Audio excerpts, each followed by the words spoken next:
Piano Sabbiadoro, davanti all'ufficio 4 vicino alla terrazza mare, partiamo con il Boat Tours alla scoperta dell'Isola delle Conchiglie.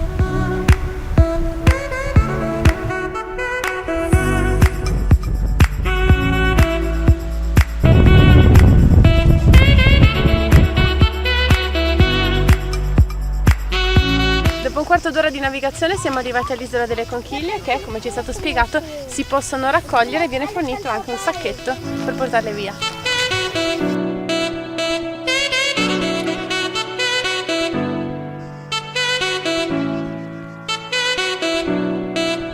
Come si può vedere, le conchiglie sono tantissime, un vero e proprio tappeto. Ci è stato spiegato che non si arreca nessun danno a raccogliere proprio perché le mareggiate ne portano tantissime continuamente.